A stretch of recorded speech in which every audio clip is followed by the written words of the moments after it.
Jessica Vetter, bonjour. Bonjour Laurence, bonjour l'équipe. Merci de vous lever aussitôt également. Je remercie tous ceux qui acceptent d'être avec nous en direct dès 7h, c'est toujours agréable. Alors vous êtes une grande sportive, donc je pense que vous levez tôt, vous connaissez, vous savez faire. Bon, alors pas vraiment, je suis pas du tout de la team du matin, mais j'ai fait l'effort pour vous parce que je vous apprécie aussi.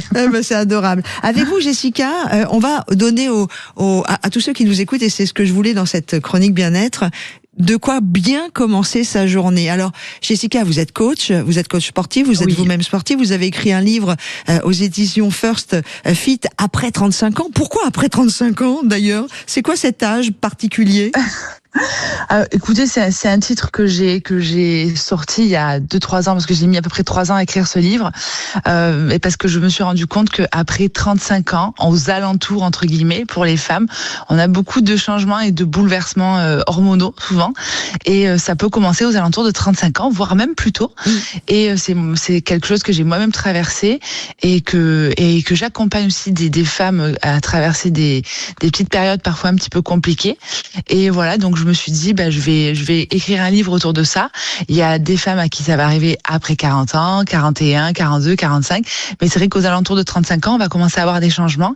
Et voilà. Et je voulais écrire ça pour toutes les femmes, notamment, pour les aider à leur faire comprendre qu'est-ce qui se passe au niveau, d'un point de vue hormonal, au niveau de leur corps, santé physique, santé mentale, et leur donner des petits tips, parce qu'on a un cycle qui est complètement différent de ceux des hommes.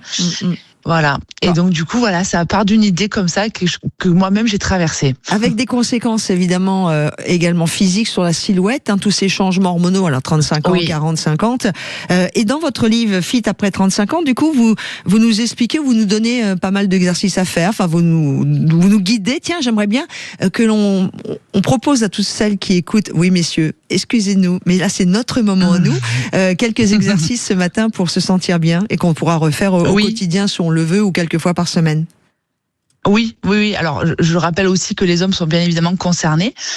C'est parce que eux aussi ils ont un cycle, et bien évidemment, peu importe que ce soit l'homme ou la femme, après 35, 40, 45 ans, il se passe beaucoup de choses, et il y a des petites priorités à mettre en place, et notamment un des premiers piliers que on a tendance à oublier et que tout le monde passe souvent en second plan, c'est le sommeil.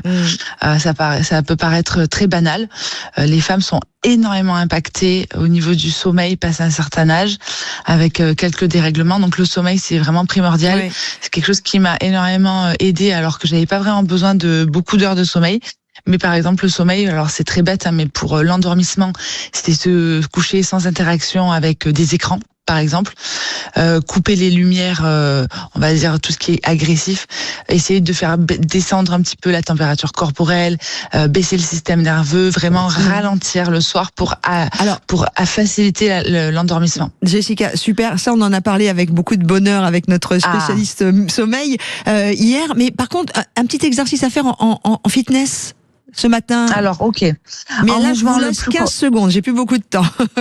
Ok. Alors, le mouvement le plus complet qu'on va retrouver, ça va être le squat. C'est sa capacité à s'accroupir par terre. Donc, vraiment, le squat, c'est le mouvement le plus complet. Donc, déjà au poids du corps, et ensuite avec de la charge pour sculpter le bas du corps, parce que les femmes sont énormément impactées sur le bas du corps. Je le fais. Pour tonifier ses cuisses, renforcer ses fessiers, avoir des bonnes hanches et une bonne mobilité de cheville. Je suis en train de le faire en direct, alors Anthony qui est morte de rire. Voilà, moi j'ai fait beaucoup de squats, j'en fais encore, et c'est vrai que ça fait vraiment du bien à tout niveau.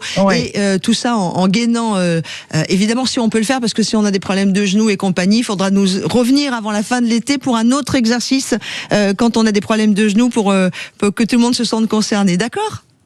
C'est ça. Merci beaucoup Jessica. Merci à vous. Et je rappelle votre livre, Fit après 35 ans, c'est aux éditions First.